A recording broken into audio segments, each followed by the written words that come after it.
Nous sommes 20 000. On va prendre 2 tables de 10 000 pour ceux qui ont la ref. Non, nous sommes 20 000 sur la chaîne Basket Session. Merci beaucoup. Je ne vais pas vous faire le coup des 20 000 merci, là, des trucs éclatés au sol comme ça. Mais ça fait très plaisir de voir que notre nombre d'abonnés continue de grimper. Vous n'avez pas d'excuses pour la cloche, là. Hein. Pour les spoilers dans le titre, il n'y a pas de match. Donc voilà. Et à l'Eurobasket, j'espère quand même que le lendemain matin, on ne va pas se manger des. Non, je ne voulais pas savoir le résultat. Non, je rigole, je vous taquine, mais on est quand même très content de voir que vous êtes de plus en plus nombreux sur la chaîne. Ça fait plaisir. On essaye de continuer à progresser, à s'améliorer, à proposer peut-être même bientôt des nouveaux contenus, etc. Donc, mais en attendant, on continue évidemment les CQFR, hein, toujours fidèles au poste. Et on va parler un peu d'Eurobasket parce que ça commence dans une semaine. Exactement.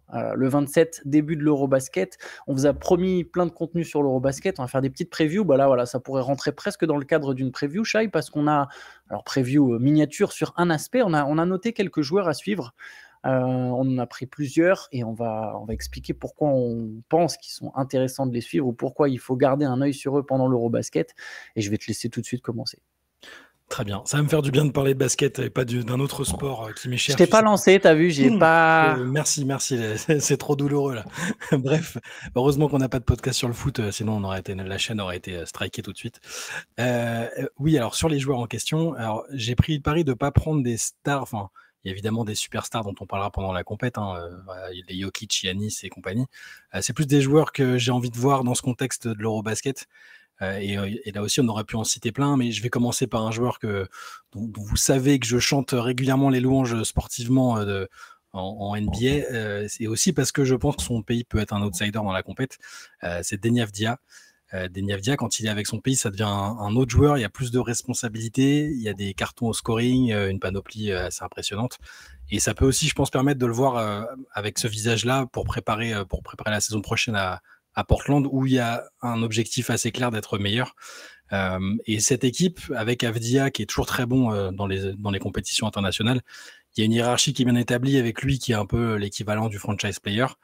Mais il y a aussi quelques joueurs de la génération avec laquelle il a remporté 2 fois l'Euro U28, 2018-2019, notamment Yam Madar, drafté par les Celtics, mais qu'on n'a pas encore vu en NBA. Il y avait une des finales qui était contre la France, d'ailleurs, si je dis pas de bêtises.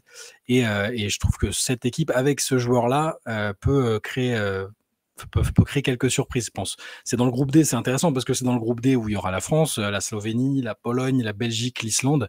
Et il faudra faire, à mon avis, très, très, très, très attention à eux. Alors évidemment, il y a le contexte géopolitique qui peut peser, avoir une influence, mais on s'en tient aux sportifs et je pense que lui et son équipe peuvent créer une petite surprise. Mais clairement. Avdija, d'ailleurs, il arrive à l'âge, en fait, où tu commences à vraiment maîtriser ce que tu fais. Tu t'affirmes en NBA, tu gagnes en confiance en NBA, et du coup, quand tu arrives en sélection, tu deviens un peu un king, entre guillemets. C'est la même chose pour Franz Wagner avec l'Allemagne, qui, je pense, est parti pour faire une très grosse compète. Je me permets de le citer parce que je ne l'ai pas mis dans les joueurs à suivre, Franz Wagner, mais clairement, il sera la locomotive. Je le compte dans les stars. Hein, ouais, on est dans les stars, clairement. C'est clairement, parce que déjà en NBA, il est un cap au-dessus, quoi. Il était à 25 points par match, donc clairement, mais tu vois, Franz Wagner va être une locomotive de l'Allemagne, et j'imagine la même chose pour Avdija, dans une moindre mesure à l'échelle du niveau de l'équipe. Mais tu as raison, par exemple, là, sa saison NBA, il sort de 17 points, c'est trop bon, 4 passes de moyenne avec des bons pourcentages. Et avec l'Israël, c'est un patron. Et clairement, Israël va être une potentielle équipe surprise qui peut aller arracher le dernier carré ou un quart de finale. Il y a une bonne génération, comme tu l'as dit. Il y a des joueurs Euroleague. Il y a un groupe intéressant. Il y a une star vraiment capable de faire des différences, l'individualité qui fait des différences avec Avdija. Donc, je te rejoins tout à fait sur l'analyse. À ton tour. Allez, je vais citer un autre joueur. Je vais commencer avec une star, moi. Clairement, je vais aller tout de suite sur du lourd. Je vais parler de Lauri Markkanen. Je m'étais dit, on pouvait pas l'ignorer, en fait. C'est vrai que c'est l'un des plus gros joueurs de la compète, mais il joue pas pour l'une des meilleures équipes. Mais par contre, il est tellement fort que pour scoltiner la Finlande, ça va être quelque chose. Pour vous donner une idée, sur les 3 derniers matchs de préparation, Lauri Markkanen, il est à 42 points de moyenne. De moyenne en FIBA. Je me souviens plus à qui ils ont mis des cartons. Il y a la Belgique. Oui, bien sûr. C'est la Belgique. Je crois quand même qu'il fait un carton contre la Lettonie. J'ai un doute là. L'adversaire, il est monstrueux avec la Finlande. Il a mis 42 points en 24 minutes la dernière fois. 42 points en 24 minutes. Ça n'a aucun sens. Il avait fait un match à 48 points contre la Belgique. C'est toujours un banger dans le basket FIBA, Lauri Markkanen. C'est simple. Attends. Sur l'Euro, ces 2 dernières compètes, donc 1 Euro, une Coupe du Monde, c'est 25 et 23 points de moyenne. Oh non, Tu non, vois, mais il est toujours parmi les meilleurs marqueurs de la compète. C'est peut-être même 27. C'est peut-être même 27 et 23. Mais il est ultra productif. Et du coup, il est tellement fort que la Finlande se permet des fois d'aller arracher tu sais, peut se qualifier pour les matchs coup près. Et par définition, les matchs coup près, c'est un match. Et si tu tombes sur le match où Lauri Markkanen il en met 45, bah, tu vois, c'est un bon courage. Donc bon, j'imagine pas la Finlande aller très haut, mais je les imagine pas non plus se planter parce que Markkanen va être ouais, dans les 3 meilleurs marqueurs de la compétition, quoi. non, ça fait aucun doute. Je serais très surpris qu'il soit pas dans le top 3 des marqueurs, hein. Et en Ouais, plus, bah, voir numéro 1. ouais, très possible. Et ça va être intéressant pour lui au niveau même contexte avant la prochaine saison NBA. Parce Exactement. que là, il peut enfin, entre guillemets enfin, être tradé, parce que la prolongation de son précédent contrat l'empêchait d'être tradé jusqu'à la saison prochaine. C'est un joueur il a quoi, 28 ans 28 ans, Markkanen, je pense, qui va être l'une des cibles. Il peut très bien changer les aspirations d'une équipe quand un trade sera monté, parce que j'ai du mal à l'imaginer rester au Jazz. Le Jazz me semble trop loin en termes de timeline par rapport à ce que lui peut apporter. C'est clairement un joueur de calibre All-Star et qui peut être un numéro 2, numéro 3 dans une équipe plutôt compétitive. Donc c'est bien aussi de le voir dans cette préparation de saison NBA où à mon avis, il pourrait très bien changer en cours de route de franchise. C'est exactement ça. J'allais dire que sa situation est très importante parce que finalement, là, cette compète, bien sûr que c'est pas des règles NBA, c'est pas du basket NBA, c'est un contexte différent, mais par contre, c'est quand même l'occasion de rappeler ou de montrer encore une fois qu'il est capable d'être un grand, qu'il est capable de porter complètement une équipe. J'insiste, c'est évidemment pas le même contexte, mais pour des dirigeants NBA, ça peut faire une diff de le voir aussi dominant et de se dire, ok, mais on a un vrai grand joueur ou très bon joueur, il peut être utilisé de cette manière en NBA, il peut scorer, on sait très bien de façon qu'en FIBA c'est plus dur de scorer qu'en NBA, donc s'il en met 25 en FIBA, il peut scorer en NBA. Après les données, tout est différent, il y a évidemment qu'est-ce qu'il peut apporter en défense, comment on l'intègre à quelque chose d'autre, mais tu as raison, je pense qu'il y a des candidats au playoff ou des grosses équipes qui peuvent se dire, ok, Markkanen, ça peut valoir le coup d'aller le chercher parce que c'est une pièce, comme tu l'as dit, qui peut nous faire passer un cap. Moi aussi, je m'attends à un transfert de Lauri Markkanen cette saison. Je pense que le Jazz n'a pas le choix, en fait. Là, maintenant, ça y est, on arrive au stade où le Jazz n'a pas le choix. Même lui, je pense qu'il veut, c'est ce qu'il souhaite. Je pense qu'il a envie de passer à autre chose, enfin être dans une équipe compétitive. Ça lui est pas arrivé très très souvent quand même depuis qu'il est en NBA. C'est un joueur qui fait des très belles saisons, qui a été All-Star, MIP. Et il n'a pas eu beaucoup de saisons où il a pu être dans un roster très compétitif. Là, ça peut être le bon moment. Là. Je me permets de parler du Jazz, Shai, vite fait, mais cette équipe-là, ça serait une erreur. Alors oui, même avec Markkanen, elle sera faible parce qu'elle est dans une conférence très forte. Donc elle peut effectivement être dernière à l'Ouest ou avant-dernière. J'imagine dernière à l'Ouest ou avant-dernière à l'Ouest. Et du coup, se retrouver à la lutte pour la loterie. Mais les équipes de l'Est seront quand même plus basses, certaines d'entre elles. Et c'est dommage. Le Jazz doit enfin, à un moment, essayer d'aller chercher un des 3 premiers choix de la draft. Ouais. Alors, ils sont tombés sur Ace Bailey. Il y a eu cette chance, mais Ace Bailey, il y a quand même des incertitudes. Ça serait bien d'en avoir un deuxième. D'avoir un deuxième choix très haut placé. Parce que là, l'effectif, derrière Markkanen, Nurkic, je ne sais même pas si Nurkic est vraiment dans le club. Kyle Anderson, Ace Bailey, George Niang, KG Martin, Tyler Hendricks, Cody Williams, Walker Kessler, Keyonte George. Il y a des joueurs intéressants, attention. Bien, il y a des joueurs que j'aime bien. Oui, mais... Kyle Filipowski, mais c'est pas des joueurs prêts. Ils sont pas prêts. Isaac Collier, tu vois, c'est pas prêt. Je trouverais ça dommage d'être en mode, non, on essaye de faire de notre mieux, quoi.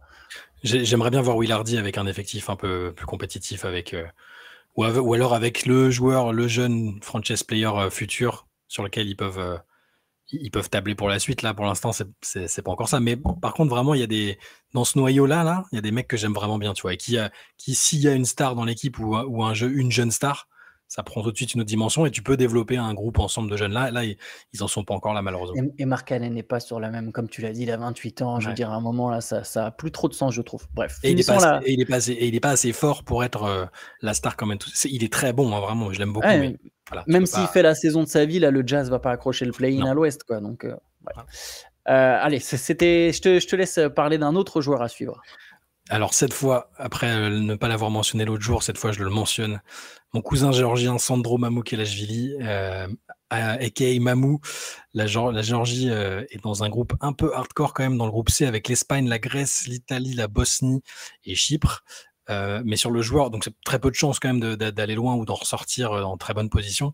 Par contre, sur le joueur en lui-même, moi j'ai envie de le voir avec un gros rôle avec son pays. Il avait déjà été très très bon au dernier Eurobasket. Il était à 15 points, 11 rebonds de moyenne. En NBA, il y a des moments où on l'a vu briller aussi. Et je pense en fait que c'est un des tout meilleurs intérieurs du tournoi, tout simplement, même s'il joue dans un pays qui n'a pas de grandes ambitions. Et je vais te dire, je serais pas surpris que la Géorgie accroche au moins l'une des grosses équipes du groupe, dans ce groupe C, que ce soit l'Espagne, la Grèce ou l'Italie.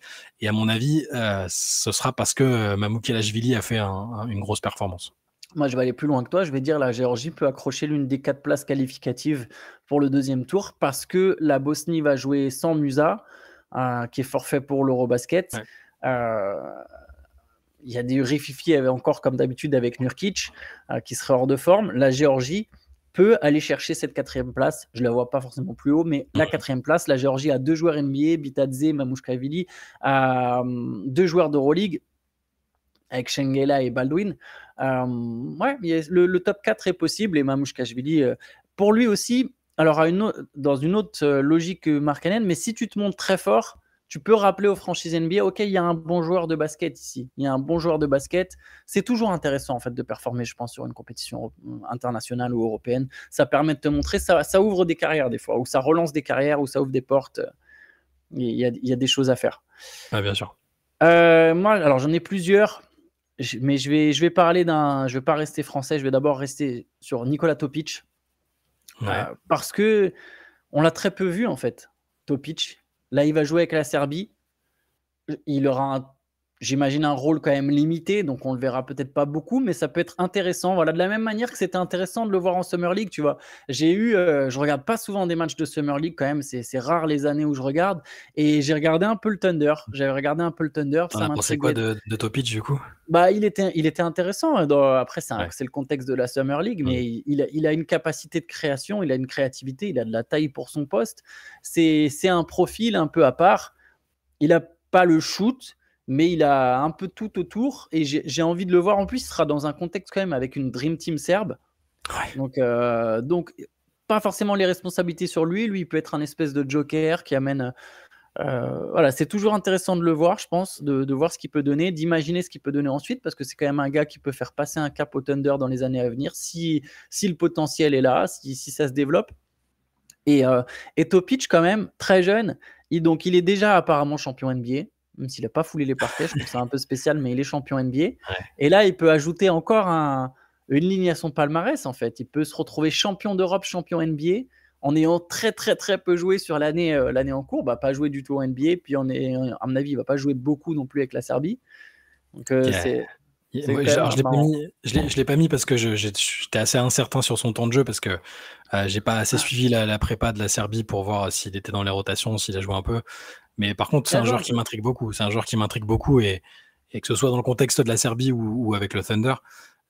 Quelle pression il y a sur la Serbie là quand même. On en reparlera lors des previews, mais est-ce qu'ils auront vraiment le loisir? Est-ce qu'ils ont vraiment le loisir de faire jouer des mecs, pas pour les développer, tu vois ce que je veux dire, mais pour. En poule, il va jouer, je pense. Ouais. En poule, il va jouer. J'ai failli citer Petrusev qui avait été drafté, qui va jouer à Dubaï. Lui, c'est un vrai bon joueur. Il était à l'Étoile Rouge l'an dernier, si je dis pas de bêtises. Vraiment, ils ont une équipe. Et alors, il y a des joueurs, faut suivre. Bien sûr, il y a des joueurs, c'est des étiquettes Euroleague, donc on ne se rend pas compte. Mais Petrusev, très gros joueur. La liste va être difficile à faire. Après, évidemment, il y a Jokic, Bogdanovic, Jovic, Nikola Jovic, Vukcevic pour les joueurs NBA. Il y a que. Il y a Micic aussi. Micic est là aussi, j'imagine. Ouais, je crois qu'il est incertain. Il y a une incertitude autour de Micic, mais oui, il sera peut-être là. Un mec qui a été un des meilleurs joueurs d'Euroleague pendant quelques années. Après, il y a Guduric, enfin bref, il y a Dobric, il y a que du lourd en fait. Et grosse pression. Ils ont vraiment une très grosse équipe, quoi. Ouais. C'est avec l'Allemagne et la France les effectifs où tu as quasiment que du joueur NBA ou Euroleague. Ouais. Je sais pas, j'avais noté un autre joueur que j'avais failli, Ouais, mais vas-y, vas-y. vas-y. Non, vas-y, Un t'inquiète. un qui est un peu plus référencé à la limite, on va dire, mais parce qu'on en avait parlé ensemble, mais je pense que l'Italie peut faire un gros coup aussi cette année, peut viser de médaille, parce que l'effectif est pas mal, hein, un bon mélange d'anciens et de types qui arrivent à maturité. J'ai mis un mec que je trouve que c'est un assassin en compétition FIBA. Et même et même en Europe avant qu'il aille en NBA là. Simone Fontecchio avec l'Italie, je vais regarder pas mal des matchs de l'Italie, notamment pour le voir parce que je trouve qu'il est assez extraordinaire en sélection. Je pense qu'il a encore un avenir en NBA. Là, il arrive au Miami. On va voir s'ils vont l'utiliser. Mais je trouve que c'est un super joueur. Et en compétition FIBA, c'est le mec qui t'électrise un match capable de mettre 10 points en très peu de temps et renverser une situation pas possible. Donc ouais, je voulais citer au moins un Fontecchio parmi les joueurs que je vais suivre de près. Bah, ça va être la star de cette équipe italienne qui est, comme tu l'as dit, une équipe très intéressante. Il va cartonner. Pour les Italiens, je peux citer moi aussi Spaniolo et Prociba, deux jeunes joueurs. C'est un peu la relève. C'est la relève italienne. Deux joueurs que je trouve beaux à regarder, beaux à voir jouer.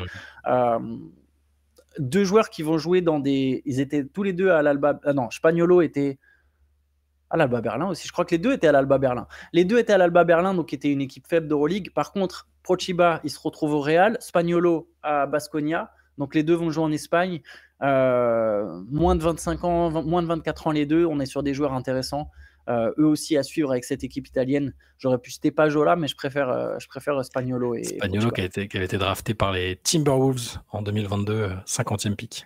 Peut-être qu'on verra un jour en NBA. Peut-être qu'on verra un jour en NBA parce que il a le potentiel pour devenir un gros joueur d'Euroleague. Tu vois, gros joueur d'Euroleague et tu te dis, ok, ben, je vais tester un moment la NBA, à voir si peut-être que j'ai pas tout à fait le profil, mais on voit ce que ça donne. Il est pas petit, ils sont grands, les deux sont grands. Moi, je me rappelle de lui, j'avais suivi la compète, c'était en, je vais pas dire de bêtises, 2019, je crois, c'était un Euro U16 où il y avait Victor Wembanyama avec l'équipe de France.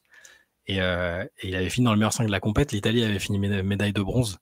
Et je l'avais trouvé méchamment fort. Spaniolo est très très fort. Hein. C'est vraiment. Et Prociba, pas mal aussi. Vraiment, on est sur deux joueurs très sympas là. Vu qu'il n'y a pas Dante Di Vincenzo, les jeunes joueurs italiens derrière Fontecchio vont avoir plus de responsabilités. Eux seront particulièrement à suivre. Et l'Italie, un jour au complet, avec ça va commencer. Enfin, l'Italie revient clairement. J'ai l'impression que l'Italie revient clairement dans la course parmi les. Alors, ils sont pas encore dans les grandes nations européennes. Ils ont perdu un peu ce statut, mais ils vont toujours en quart. Par contre, ils sont sur la route pour y revenir. En tout cas, tu regardes à l'Eurobasket, sur les dernières années, ils vont toujours au moins en quart. Que ce soit parce que ce soit attendu ou non, ils commencent à frapper à la porte. Ouais. Il y a des médailles qui vont commencer à s'accumuler petit à petit. Ça peut arriver pour l'Italie. Allez, j'ai quelques noms, mais juste Alex Sarr, en fait. Je voulais qu'on parle quand même un peu d'Alex Sarr. Je trouve que chez les Français, c'est un joueur particulièrement intéressant à suivre. Il vient de finir sa première saison NBA. Il a fait plutôt une bonne saison NBA. C'est toujours difficile de juger les deux, le contexte de Washington. Mais Alex Sarr, il a été plutôt bon. Il a bien fini. Il a quand même fait un match à 34 points sur Jokic. Qui est évidemment pas le meilleur défenseur des pivots, mais c'est quand même sympa. Tu joues le meilleur joueur du monde, tu mets 34 points. Et Alex Sarr, il se trouve avec un gros rôle en équipe de France, en fait, pour sa première compète avec la Bleue. Il a pas fait de basket FIBA en pro, ou quasiment pas. Il a joué en Australie un an, mais je sais même. Regarde, ça va te montrer mon inculture sur certains trucs. Je ne sais pas si en Australie, j'imagine que c'est les règles FIBA, mais j'ai un doute. C'est les règles FIBA, ouais. Ok. Donc il a fait une saison pro. Pro en FIBA. Ouais, après, dans sa formation, il y a un peu de FIBA quand il était au Real et tout ça. Mais en pro, il n'a pas. Je suis d'accord avec toi. Mais là, avec la liste qui a été dévoilée, le fait que ce soit moins tourné vers l'intérieur que ce qu'on pouvait penser, il va effectivement avoir un plus gros temps de jeu. Et on reparlera sans doute de l'équipe de France prochainement. Hein, mais ouais, je suis d'accord. Sarr, c'est très très intriguant et il va avoir un très très gros, beaucoup de minutes, en tout cas plus que ce qui était peut-être attendu quand il a été appelé dans la liste élargie. Ouais, mais c'est généralement toujours une bonne occasion de progresser, comme on en parlait quand on avait évoqué la liste des Bleus, des 12. C'est des bons tests aussi pour voir où tu en es à ce stade de sa carrière, de se tester. C'est très physique, le basket FIBA. Je pense que ça peut être intéressant pour Sarr sur plein de manières et ça ne m'étonnerait pas que derrière ça l'aide vachement sur sa deuxième saison NBA. Ouais, moi chez les Bleus évidemment je vais citer mes deux poulains qui sont encore dans la liste. J'ai envie de voir Sylvain Francisco, j'ai envie de voir Jalen Howard, j'ai envie de voir ces gars-là. Voilà. Je pense en fait il est tellement bon en basket FIBA avec les deux clubs de Tel Aviv pour lesquels il a joué ces dernières années. c'est toujours le meilleur joueur de l'équipe, toujours très bon, adapté en plus, et il a quand même la culture NBA. Il y a joué et il a été bon quand il y a été, même si c'est un peu, ça a été moins visible, mais j'espère qu'on le verra. C'est pour ça. Et Sylvain Francisco, pour les raisons qu'on connaît, pour le voir dynamiter un peu quelques matchs et le voir avec un autre coach aussi, ça peut être intéressant, tu vois. Est-ce qu'il sera utilisé de la même manière que Vincent Collet l'a utilisé avec l'équipe de France? Ça m'intrigue pas mal aussi. Mais on reparlera de l'équipe de France, de toute façon, évidemment. Je peux juste donner 2 noms sans qu'on rentre dans le détail, mais il y a Milicic pour la Pologne, joueur drafté par les Sixers. La Pologne qui est à domicile, hein, donc forme de pression quand même. Donc lui, c'est quand même un potentiel jeune joueur NBA à suivre. Et il y a Klintman aussi avec la Suède qui joue pour les Pistons. Il y a aussi Pelle Larsson évidemment en Suède. Mon poulain, bien sûr. Voilà, ça c'est pour des jeunes joueurs NBA. Il y en a d'autres. Hein. Il y a Adem Bona en Turquie. En Turquie, il y a pas mal de il y a Alperen Şengün, il y a pas mal de joueurs intéressants avec la Turquie. Je réfléchis aux jeunes joueurs. Après, voilà, sur l'Espagne, je l'ai pas aimé sur les matchs contre l'équipe de France, mais Sergio de Larrea, c'est un potentiel prospect NBA. Il a le style où tu te dis ça peut être un joueur cool. Après, voilà, j'ai pas été trop séduit quand il a joué contre la France, mais voilà, on le verra en Euroleague, il est plutôt sympa. C'est la tête du mec qui va nous emmerder avec l'équipe d'Espagne pendant 10 ans, quoi. Années. Tu sais, que ce soit qu'il joue en NBA ou pas, tu sais qu'il va nous faire des misères, c'est sûr. Il y a Keita aussi avec le Portugal. Le Portugal qui Keita, pas joué depuis longtemps compétition internationale, c'est un joueur NBA. Je réfléchis. Je pense qu'on a fait quand même un joli petit tour. Après, il y a toujours. Ah oui, j'aurais pu citer Tristan da Silva de l'Allemagne aussi, qui a un peu de mal à se réadapter là au basket FIBA. Qui n'a pas une préparation extraordinaire, mais bon, voilà, c'est un joueur du Magic. Moi, je l'ai trouvé très intéressant avec le Magic. Bonne saison du rookie, bonne saison. Je l'ai trouvé très bon. Il y a eu des blessures aussi. Parmi le milliard de blessures qui est Orlando, il a été touché aussi. Je l'ai trouvé très bon. Je ne le connaissais pas et très très bien. C'est le seul qui a amené du shoot en fait quasiment à Orlando et je l'avais trouvé bon au scoring. Donc voilà, à voir s'il aura sa place, que l'équipe d'Allemagne est très chargée. Je ne sais pas s'il va jouer beaucoup, mais Da Silva, ouais. Allez, je te propose qu'on enchaîne. On a fait long sur les joueurs à suivre. On va parler évidemment de John Wall qui a officiellement pris sa retraite, même si quelque part on avait déjà acté qu'il était à la retraite. Et c'est le départ d'un gars qui a quand même été une figure de la ligue pendant un moment, qui a été premier choix de la draft, qui a été un énorme prospect avant son arrivée en NBA, et qui a eu une carrière intéressante, quand même plusieurs fois All-Star, mais pas à la hauteur de ce qu'on aurait pu attendre finalement avant qu'il mette les pieds en NBA. Il y a un goût d'inachevé, clairement, parce que le potentiel était énorme quand il arrive de Kentucky, même avant Kentucky, potentiel énorme, très fort athlétiquement, intercepteur énorme. Enfin, il a rendu les Wizards un peu excitants quand même pendant une période. La dernière fois que les Wizards ont été vraiment prometteurs, je trouve, c'est quand il y avait le backcourt avec Bradley Beal, avant que ça devienne un peu plus compliqué, mais ils ont fait 4 campagnes de playoffs en 58. Aujourd'hui, difficile d'imaginer les Wizards avec une telle régularité. Et ils ont passé un tour 2 fois aussi, tu vois. Ouais, c'est la dernière équipe des Wizards qui a pesé. Voilà. Et donc, oui, il y a un goût d'inachevé parce que c'était un first pick. Et alors, il arrivait à une période où après le jeu a un peu changé, notamment pour les meneurs. Pas un très grand shooter, mais moi, je trouve finalement, c'est pas si mal, tu te rends compte de se dire 5 fois All-Star, il a fait une NBA Third Team, un deuxième 5 défensif. Il avait plein de choses. Après, en fait, je trouve que son prime, ce qui ressemble à son prime, peu importe l'âge auquel il a atteint son meilleur niveau, mais son meilleur niveau était vraiment très très bon quand même. C'était un All-Star indiscutable et on pouvait se dire, il y a John Wall, donc ça va aller pour Washington. Dans tous les cas, ils ont John Wall. Après, il y a eu des difficultés dans la construction de l'équipe, probablement. Lui, derrière, quand même, à partir d'un moment dans sa carrière, ça a été la poisse intégrale. Enfin, les blessures, elles ont pas de sens presque. Il porte son bébé, il chute. Enfin, il se refait le lot de pied, le tendon d'Achille. Enfin, plus des trucs extra-sportifs, donc des drames personnels compliqués, des trucs extra-sportifs où il se met dans la sauce avec les signes de gang et machin. Enfin, ça a été la deuxième partie de carrière de John Wall, elle est terrible. Par contre, moi, je pense qu'il a au moins gagné le droit d'être considéré comme l'un des mecs qui ont un peu marqué cette génération cette décennie, la décennie 2010 jusqu'en 2020, même s'il n'a pas joué la fin de la décennie. Je trouve quand même que c'est un mec, c'était un joueur très spectaculaire, assez beau à voir jouer dans la vitesse, l'agressivité. Il y a athlétiquement, c'était un beau bazar aussi quand même quand il était dans son prime. Donc respect et goût d'inachevé quand même. Je pense que lui-même, tu vois, il y a 6 mois, il disait qu'il espérait encore revenir en NBA. C'était sans doute pas très réaliste, mais il espérait encore. Et là, je pense qu'il a compris même s'il a que 34 ans, que ce serait trop compliqué avec l'historique de blessures et le fait qu'il n'a pas joué depuis 2 ans et demi, 3 ans, je crois, et c'était dans des morceaux de match avec les Clippers ou les Rockets, je sais même plus, tu vois. Pour moi, je vois John Wall qu'avec le maillot des Wizards.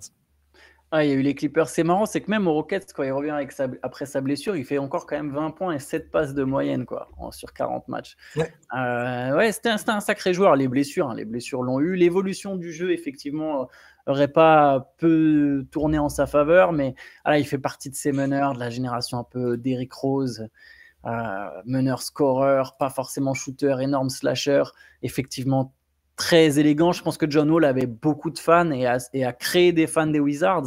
Ouais. À son époque, c'est sûr. Je le disais, c'est la dernière équipe des Wizards qui a pesé et qui a eu un intérêt en NBA, c'était celle-là. Eux d'ailleurs, lui, à l'époque, alors nous, on se moquait, hein, mais à l'époque, ils se voyaient comme le vrai concurrent des Cavs de LeBron à l'Est. Nous, ça nous faisait marrer, mais le truc, c'est qu'ils sont quand même allés au second tour. Je pense qu'il y a même une série du second tour qui perd en 6 manches. Tu vois, c'était... Il y a eu aussi cette entente un peu spéciale avec Bradley Beal, où je pense qu'à la fin, ils ont fini par vraiment s'entendre et se respecter. Mais au début, il y avait une jalousie qui était évidente, que eux-mêmes n'arrivaient pas vraiment à cacher, faisaient semblant de cacher, mais en laissant comprendre que quand même, où chacun voulait la balle entre les mains, alors qu'il y avait un backcourt, mais qu'au final, ils étaient à la fois complémentaires et à la fois chacun voulait être le numéro 1 du duo. Il y avait une espèce de rivalité, mais dans le même temps, ils portaient leur équipe. C'est spécial. Il y a un petit goût d'inachevé. En même temps, comme tu l'as dit, je suis d'accord avec toi, c'est quand même une vraie belle carrière, en fait. En fait, faut pas banaliser 11 saisons en NBA, All-Star, tout ça. C'est là que tu te rends compte. Tu vois, ça va donner un truc pour Cooper Flag. John Wall, quand il arrive, bien sûr, il n'a pas la hype de Cooper Flag ou de Victor Wembanyama, mais déjà, on est dans une autre époque avec pas de réseaux sociaux. C'était pas mal. Justement, il y avait des compiles YouTube. Moi, je me rappelle de compiles YouTube. Phénomène, tu vois. J'allais te dire, c'était la mixtape high school. La plus, c'était vraiment le truc, waouh, John Wall. Donc, il y avait quand même un énorme buzz. Et surtout si on met dans le contexte de l'époque, on peut comparer au buzz des gros prospects qui arrivent aujourd'hui, parce que c'était juste que c'était encore un peu plus une niche, etc. Et ça te montre, regarde, lui, il est arrivé, on a dit, ça serait le meneur du futur sur 15 ans. Il fait 11 saisons en NBA. Il fait jamais mieux qu'un troisième 5 de la saison. Oui, il est 5 fois All-Star, c'est bien, et en même temps, c'est pas non plus 10 fois All-Star, tu vois. Et il passe jamais le second tour. Ça montre comment une carrière peut tourner et qu'il faut se méfier avec les attentes des jeunes joueurs quand ils arrivent en NBA. Ouais. Allez, on peut finir en speed par 2 petits trucs. Rick Carlisle a prolongé avec les Pacers, pas de surprise. Ouais, ça va, mériter. Ouais. On rappelle, je répète que c'est quand même une surprise qu'il a aussi bien réussi en quittant Dallas avec l'étiquette de coach un peu trop old school pour l'époque actuelle et tout, et qu'il revienne comme ça à Indiana en faisant des ajustements dans sa manière de coacher. C'est remarquable. C'est un des meilleurs coachs. C'est vraiment un des meilleurs coachs de tous les temps, Rick Carlisle, je pense. C'est le coach le plus âgé en activité en ce moment NBA.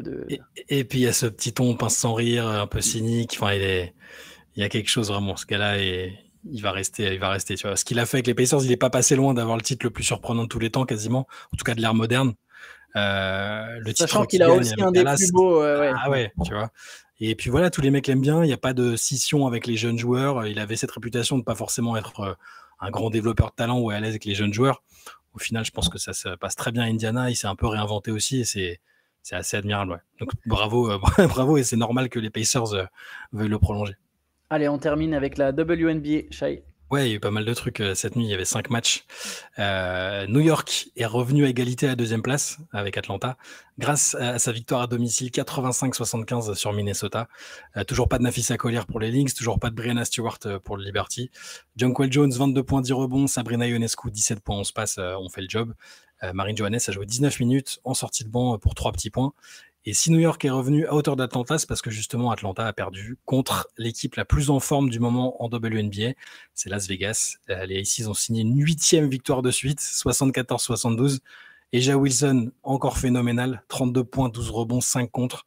Elle est gentiment en train de refrapper à la porte de la discussion pour le MVP que j'avais peut-être injustement limité à Nafisa Collier et Alyssa Thomas. Là, les stats récentes et les performances de Vegas et de A'ja Wilson vont dans ce sens-là. On a déjà gagné 3, donc ça ferait un 4e si elle arrive à coiffer tout le monde sur le fil. Et donc Vegas a pris ce match-là sur le fil et peut encore viser le top 2, ce qui était assez inattendu il n'y a pas si longtemps que ça. Et ici, elles pètent la forme. Ensuite, dans les équipes en roue libre, il y a Chicago qui a subi 13e défaite en 14 matchs, malgré le retour d'Angel Reese qui avait manqué 7 matchs. Et là, c'est Seattle qui s'est imposé 94-88. Très, très belle soirée pour Dominique Malonga. Ouais. 15 points, 7 rebonds, record personnel pour elle en WNBA avec 3 contres en 19 minutes. Et grâce aux 7 paniers qu'elle a marqués cette nuit, ça fait 106 sur la saison. Et c'est donc la première joueuse de l'histoire de la WNBA à marquer 100 paniers avant de fêter ses 20 ans. Donc c'est toujours explicable par le fait que les joueuses américaines n'arrivent pas à cet âge-là en WNBA. Mais parmi les étrangères, Dominique Malonga est celle qui a marqué le plus rapidement 100 paniers. Elle fait quand même une belle saison, une belle première saison quand elle a les opportunités, elle a su les saisir. Elle n'a pas toujours eu les opportunités. Seattle, c'est un beau bazar, mais quand elle est là, elle saisit bien les opportunités, c'est clair. Et dans ce match-là, Gabby Williams qui a apporté 9 points, 5 passes, 4 rebonds, 2 contres et une interception. Il y a aussi les 13 défaites, après 13 défaites de suite à l'extérieur, il y a Connecticut qui a enfin gagné en dehors de ses bases. Connecticut qui a battu Washington 80-69. Leila Lacan encore détroussé 4 fois des adversaires, 4 interceptions pour elle, 8 points, 4 passes et 2 rebonds. Dans ce match, il y avait Bria Hartley, l'ancienne internationale française aussi, qui est un peu, je ne sais pas si tu as vu, mais qui est dans l'œil du cyclone parce qu'elle a, surtout sur les réseaux évidemment, mais l'autre jour, elle a involontairement blessé Sophie Cunningham, qui est gravement blessée au genou et qui ne rejouera plus de la saison. Donc elle s'est pris des tempêtes sur les réseaux, mais Sophie Cunningham elle-même a dit qu'il y avait des joueuses qui auraient pu faire exprès d'essayer de la blesser dans la ligue, mais que Bria Hartley en faisait pas partie, que c'était une amie et tout ça. Donc bon, j'espère que ça va se calmer un peu pour elle. Il faut savoir que Cunningham est devenue une fan favorite parce qu'elle avait défendu Caitlin Clark et que si c'était pas Cunningham mais une autre joueuse moins connue, je pense qu'il n'y aurait pas eu autant de messages de haine. Donc bref. D'ailleurs, en parlant de messages de haine, petite parenthèse, je voulais le faire à la fin, mais écoute, on le fera maintenant. Moussa Diabaté reçoit des propos discriminatoires parce qu'il a refusé l'équipe de France. Je sais plus mettre de mots sur la bêtise humaine. Donc j'espère que parmi les gens qui nous écoutent, personne ne tient des propos racistes et en plus s'en prend à un athlète soit pour des histoires de paris, soit pour des histoires de refus d'équipe de France. Soyons plus malins que ça, franchement. Non, mais c'est peine perdue. Qu'est-ce que tu veux demander? Je pense que c'est perdre de l'énergie que de demander à des gens. À partir du moment où ils font cette démarche-là, de raisonner comme ça et que ça tourne clairement vers le racisme et tout ça, c'est une perte de temps malheureusement. Mais t'as raison, c'est pas des gens qui sont, c'est pas des gens que tu peux raisonner, c'est absolument scandaleux et honteux et malheureusement on est obligé de composer avec ça et c'est assez pénible. Donc j'espère que lui a réussi à se détacher de ça et que du coup tu peux discuter et débattre de la pertinence d'avoir fait ce choix-là pour lui, machin, mais quand ça va jusque-là, je pense que ça sert à rien d'essayer de discuter. Oui, t'as raison, c'est des causes perdues. Il y a des gens avec lesquels ça ne sert à rien de discuter. Mais t'as raison de le souligner, évidemment. Enfin, voilà, comme je disais, en fait, c'est triste et j'ai plus de mots pour la bêtise humaine. Voilà. Donc ça rejoint aussi, évidemment, pour Bria Hartley, cette histoire.